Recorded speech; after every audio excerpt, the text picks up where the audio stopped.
Luke 16.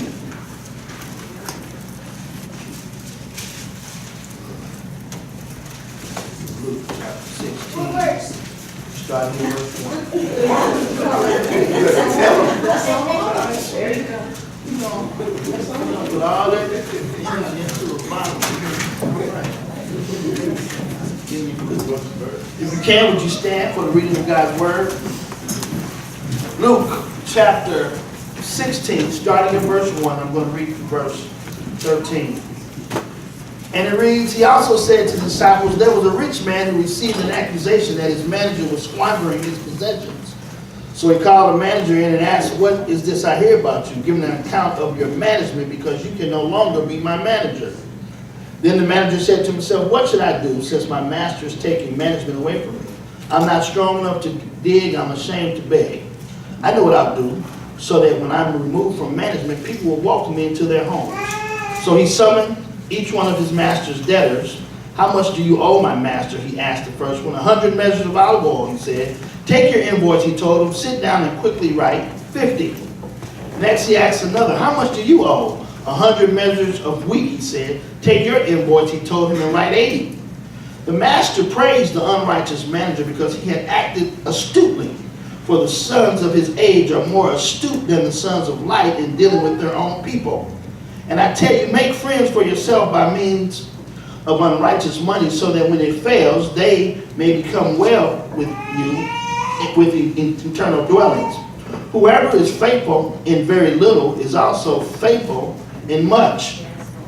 And whoever is unrighteous in very little is also unrighteous in much.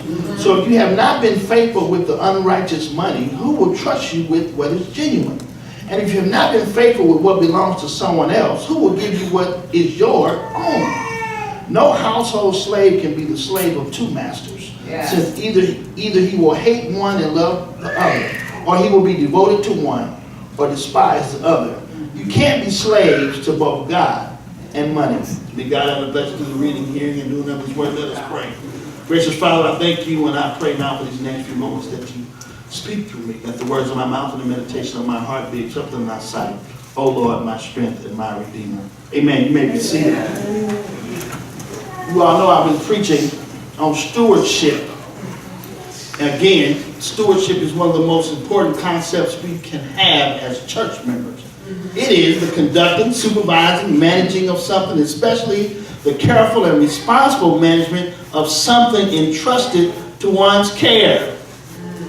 And I said money, time, talent, and I added that one, emotions, on there. And I am preaching stewardship as we prepare in February for a capital campaign to raise $150,000 so we can get a building, if it's God's will, on 1229 Logan Avenue North. But I think there's some teaching that is going on that's preparing us for ministry when we get to a new place. Amen. And I said that if we can't be faithful coming at 8:30, how will we be faithful in a bigger building at a convenient time? Right. Already. If I can't trust you with that, I'm sure not going to trust you with this. And so I think as we start to hear these testimonies, I'm laughing at Sister Pardue. I'm laughing because I challenged her. Yes, you did. I did. Come on now. She stepped up to the plate. Yes, she did. Yes, she now, I don't know her mindset, so I am hypothesizing. Okay? So that means I'm making a hypothesis. It may or may not be true. Okay? Do y'all hear me? Yeah. She could have took my critique as he challenging my pride. So I'm going to do this just to spite him, to show him I can do it. Right? That could have been. And if it wasn't, sometimes that's our mechanism when somebody challenges us or try to hold us accountable. We're going to do it just because we can do it and our attitude is not right. Yes, you're right. So, as Sister Pardue, if she was trying to prove me wrong. Something happened along the way. All right, all right. She sat down with somebody who needed to talk. Right. She sat down with somebody who needed somebody to minister to their spirit. Yes. Yes. She did not have time to look at her inadequacies of what she doesn't or does know about the Bible. She didn't have time to go get some blessed oil. All she had was, in the moment, she gave somebody a box of love, and then a love act was required. Yes. How many of y'all know that to do a love act just requires you being available Yes. to do what God has called you to do? Yes. Yes. Hope y'all are hearing me.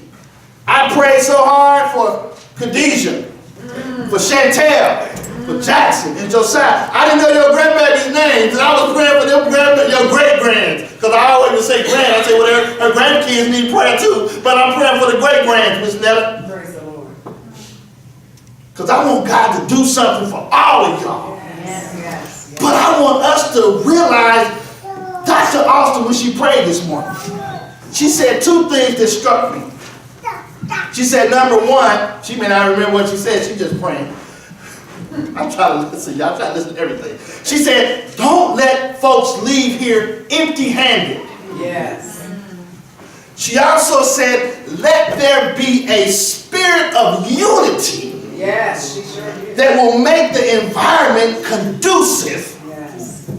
for some growth, for some healing, for something to happen. Yes. Yes. Yes. Y'all, that's big. Yes, it is. It's big because sometimes we always may equate leaving empty-handed with something physically in our hand. Right. Like a love blessing, like if somebody shake a few dollars into your hand.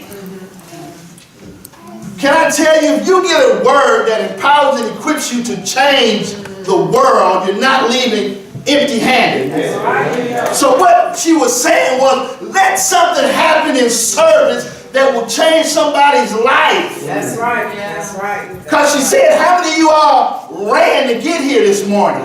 I'm like, man, she talking to me. I couldn't wait to get to church today. It was so cold. I didn't realize how cold it was. And all that ice that was on my windshield, I had to let the car warm. I thought I could jump in and get here, but I was a little late. That's all right. It was cold. But I was excited. Because last Sunday was so powerful to me. And the reason it was powerful to me is because things happened and we were wise enough to come together as a church and really care about our brothers and our sisters' needs. Yes. Amen. So, Pastor Sullivan, I have to take a weekend once a month with Jackson and Josiah. Yay. All right now. Dude, gotta practice what you preach, bruh. You the leader. Yeah. Yeah. And a weekend means Friday, Saturday, and half of Sunday. Got me? You need to hold me accountable to that. I know you will. Hallelujah. I'm not doing that, so y'all don't have to do that. You do what you have to do. But there's enough need. I don't get to the sermon. I'm preaching the sermon already. Yeah. Yes. We have to see our brothers and our sisters' needs, and that's how this church will grow. Giving the boxes of love is bigger than just giving somebody the box of love. Right. Interaction in the relationship. And I can see, I was watching Marcus while his mom was testifying. It's something that feels good when you can minister to somebody out of your own self. Yes. Yes. Yes. Sitting down when somebody's in need, that's powerful. Let me get to the text. So, Jesus, y'all know we was going to have to talk about the parable. I didn't read it, my version didn't say, but this is the parable of the steward. So, we got a person who has some money, a lot of money, and put somebody in charge of his accounts. So, the manager of his accounts is doing some shady stuff. I'm trying to contextualize it for you. He's doing some shady stuff, so now he done got caught. The owner said, dude, I'm getting ready to fire you because you haven't been handling your business. So what does the guy that gets fired do? What does he do? What's his attitude? Hold on, his attitude is this. Hey, I'm too broke down to be working hard. He said he don't want to dig. That's what the text says. I don't want to work. He also said I'm too proud to beg. Now y'all know I can preach a sermon on that one right there. We're talking about stewardship, and we're talking about handling our business. Yes. Now I am talking about finances. Okay. As I was preparing this sermon, I'll never forget, we was at the Boys and Girls Club, and I got a call from the Dakota Bank, a credit card from Sears that I got in 1988. Now, we was in the club in 2014 and 13. 1988. The last time I used it was in 1990. I owed them $4,200. They said, if you don't set up a payment arrangement, we're going to garnish your wages. Now, I thought bills fall off after 7 years. Y'all, that's almost, that's 20-something, that's almost 20. Oh, that's a long time for them to still be meddling with me. And demanding their money. You know when you get one of them letters from one of them lawyer letters? Yeah. You tend to get a little scared. On top of that, my student loan folks were like, you need to get on with your student loans. And this is what God says. It's time for you to get legit, Gillespie. I was going to call Pastor Sullivan, she can help me with some lawyer rhetoric. Can I get out of here? I probably did. So I was paying about $2,700 extra for Sears and student loans. Now listen, y'all. I still paid the money to the church. I always take care of church. I've been paying tithes since I was 12 years old. Detasseling corn. My first check was $310. I gave $31.10 to the church. Right off the top. It was drilled in my head. You always give back to God. So I was paying my money. And I was doing that. I was mad about paying that $2,700. But the thing about it was this. Paying all that money, I still had money left over. Oh, y'all don't hear me talking to me. Now, God was saying, bro, you need to get legit because you're wasting too much money. How in the world can you get $2,700 a month you got to pay, and you paying it and you still got money left over? What in the world are you doing, Gillespie, as you lead your people? Oh, y'all don't hear me talking to you. You gotta be a good steward of what I give you because I want to bless you. Amen. I'm talking to somebody. I could have said, I don't want to do this. I could have tried to get it deferred. I done got student loans deferred for a long time. I know about the deferment plan. Quit deferring it and start paying it is what God said to me. Gee, why are you telling the people that? Because God says I want to get my people financially free. All right. And I want us to be good stewards of the money that I give you. Now this guy is managing this man's money, and now he don't want to work and he's too proud to beg. So now he's going to do some slick stuff. So before he loses his job, he's going to go to some debtors and try to cut their bill in half. Y'all ready? Now y'all know, y'all know that's foul. But what's funny to me is the manager's, the boss's response. His response, he gave him credit for being shrewd. He gave him credit for being a great thinker. But he goes on to say, those people that are in the world are more shrewd in their thinking than the children of the light. Y'all know what he's saying? They know how to manipulate, they know how to encourage, they know how to do their thing, they know how to use their brain. But sometimes we as saints and ministers of the gospel, ministers meaning being able to spread God's word, we act like we don't have any common sense when it comes to talking to people. We can't be creative, we can't be unique, we be so simple. That's what Sarita's talking about. Y'all can't minister to people trying to minister like me. You got to minister like you. You have to be you. Yes. Right. Yes. There's something unique and there's something special. There's something great about you. That's right. I didn't say you can't use the words that we use. I hear what Sarita's saying. Be vulnerable. If we learn how to be vulnerable in our own, y'all, it's just ministry popping all over the place. Yeah. People are just waiting for somebody else to say that they struggle. You tell somebody you're struggling,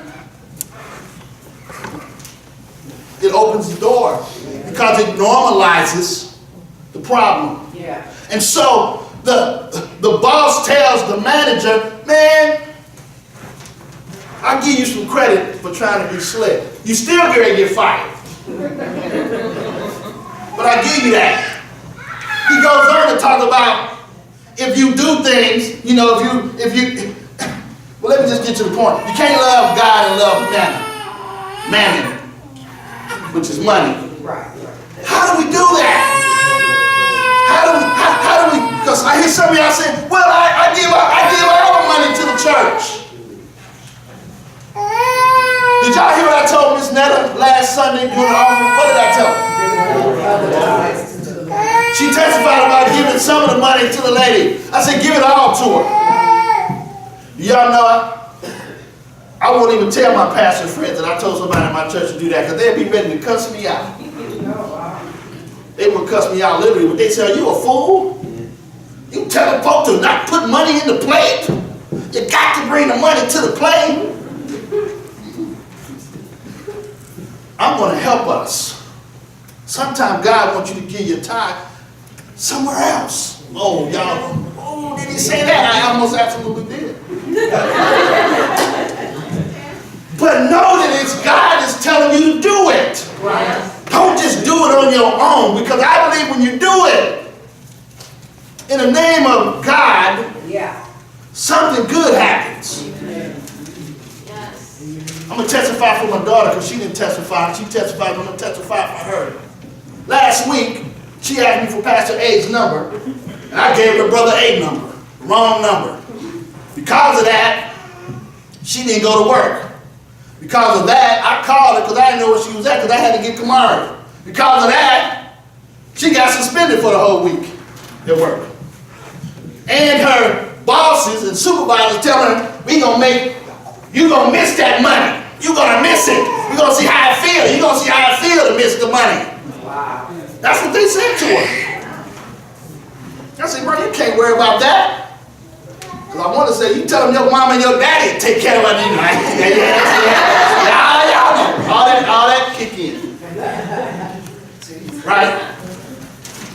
But they called her back a day early. I told her they would because they need her because she's one of the best workers they have. They called her back.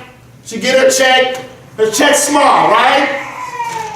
But she told me this morning, Miss Zulu from the Black Storytellers Alliance, she got a check from the Black Storytellers Alliance that she didn't expect. Wow. I'm trying to help her understand. Yes. When you give to God, Yes. you may not be balling and being able to give a whole lot, but if your heart is right, That's right. and you're faithful, and you try to give to God and give to God's people, you will be blessed. No matter what people try to do to you, if you are a good steward of what God has given you, He will bless you. Yes. So what are you saying? Sometimes we have to be sensitive to what God is telling us to do. I had a Abraham and Isaac situation this week. I was praying for one of my co-workers. And God said, I want you to go ask her how much money her and her husband need for a bill. And he gave me a huge amount of money to give them. Now, huge is relative. That's right. Should I say? Yeah. If it was more than $1,000, I had to drop $1,000 to a co-worker. Can I tell y'all that? I was ready to give above and beyond that to help a co-worker because God told me to. Oh, y'all don't hear me preaching.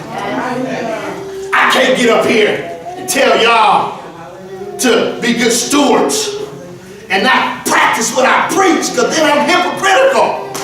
And I don't say these testimonies for y'all to think I'm all that, because I'm not.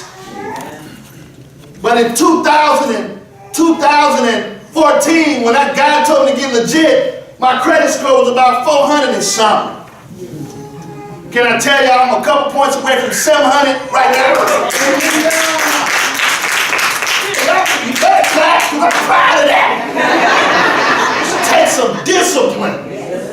So I went and asked my coworker how much you need. She immediately started crying.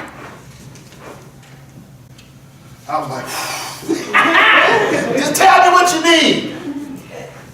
I don't know if pride jumped on her or if God was testing my faith. Because y'all, I was ready to drop it. Whatever he told me, I was ready. She said, I think we're good. I don't need anything. Why do I call that an Abraham and Isaac moment? God needed to know that Abraham was willing to sacrifice Isaac no matter what the cost. He had to test his faith. I believe God was testing my faith. Dude, do you really think you can raise $150,000? I do believe we can do it. Hallelujah. But I also believe it's going to take us being obedient in unconventional ways. Yes. I told Sorority, I said, we're going to give our way to $150,000. Last Sunday, Pastor Allison told me the exact same thing. I said, give our way. Give. Yes. Give our way. Yes. Listen to my words. Miss Netta, giving to somebody at the club is going to help Proverbs get $150,000. Right. See, y'all don't get it. Friday night, I was at halftime, at the end of the third quarter, after the Timberwolves game. They gave my job a check, and I was one of the people that received it. And I was standing next to Prince's half sister. She was one of the persons who did it. And she whispered in my ear. She said, are you on the school's financial report? I said, I don't know if I am or not. You know, they take pictures and all that kind of stuff. She said, I think you are. She said, Prince was a giver. Wow. That's what she said. And she said, I'm going to follow in his footsteps. And I told her, I said, I'm gonna be down here on this court again. But I ain't talking about for Hope County. I'm praying God will put you in contact with people. What do you say? The money was stored up for the righteous. Stored up. Yes. I don't remember the first part. Yes, it's stored up. Yeah, but I know the end part is stored up for the righteous. Yes. Paraphrasing, people get money, sinners, crooks. Get money, but it can be stored up for us. And as this guy was mismanaging somebody else's money, the boss said, how is somebody going to give you? How can God trust us if we can't handle the little bit he already gives us? Amen. We can't trust God and money. Yeah. You can't serve two masters. I don't serve money. Let me tell you how I think you can serve money. You put more faith in your job than you do in God. You put your faith in the resource and not the source. The source. Some of us stay on jobs too long. Amen. Amen. All right, G, you're messing with my livelihood. I know I am. God is shaking some stuff up. He's organizing and he's switching and we do. And sometimes we move too quick because we want to figure it out ourselves. Well, what the song say? Why are you trying to figure it out? God already worked it out. Because we so smart. We smart like the dude. We gonna give our buddies a hand. We're gonna give them a deal so when we get out here on these streets, they can take us in. Have you made some bogus deals with some people? Ooh, gee, you asking them, I am asking them. You shake my hand, this man, I got you that way. Y'all, we don't have to be slick when we saints. Slick saints.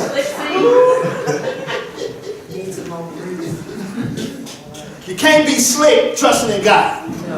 You can't try to get over trusting in God. People are watching us. I used to hate calling the XL and the water company, and because you know you could be talking to somebody that work here, that live here. You know, you don't know who you're talking to on the phone. Y'all don't deal with that. Okay. The water bill got too high. You know, y'all know we slipping. You gotta make a payment arrangement. I'm talking real good. I know y'all don't like this kind of stuff. There's nothing wrong if you have to do that, but don't let your reasoning to do that be on some shady, slick stuff. Right. Come on, saints. Yes. We can't love God and love money. It doesn't work. God wants us to trust Him. Yes. He's pushing us as we become better stewards. He's pushing us. And some of us don't like being pushed. Amen. Just like Sister Pardue, we ain't gonna never have any problems with her with these boxes of love. Guess what? Because now it's not about what we think or feel. Yeah. It's about what she's doing and the results that happen from giving some boxes out. That's how ministry works. You start to forget about what people say. You find your niche. There you go. There you go. And you touch people's lives. Yes. She touched somebody's life. Yes. I touched somebody's life. I gave her a box. Because I thought I had 5 and I thought I was going to get 5 and I got 7. I'm sorry. I asked the neighbor, do you want one? Her eyes lit up, yes, yes, yes. I did it this morning. I had her color. She's Muslim. Wow. If she could have, she'd have had some food in her hand. At least she'd have ran in and hugged me. So happy. Yes. Just a box of love. Yes. Exactly. We just think it's a little box, but it's an act. Yes. Mother Everhart's cousin crying because she took time. She was a steward of her time. Yes. She drove to Arkansas. In spite of rental cars acting up and this acting up and that. You know how when you try to do something for God, everything goes wrong, seemingly goes wrong. I think God is trying to test us. Can you persevere through a little trouble to do what I want you to do? Some of us give up too quick. The manager wanna be slick. Man, go work. You may make more money working than you did working for the boss. But because we become comfortable, I don't want us to be comfortable being slick. Now, I said being slick about 3 or 4 times, so I guess somebody in here trying to be slick need to hear that.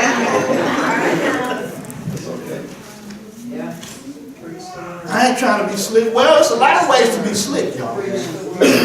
When we're untrue, not telling the truth. I'm sorry. We are trying to develop a church of character. Character will trump everything. When you can say you got people who have good character, people want character. They don't want this other stuff, hypocrisy. And we're not going to give it to them. And if we're praying to be a church of character, God has to put us in situations. Gold has to be purified. Yes. So it got to get a little heat so the impurities can come out of it. Is that right? Yes. So we all going to come out like pure gold. What happens before you become pure gold? You got to get some heat. So when Miss Netta testified about why the bus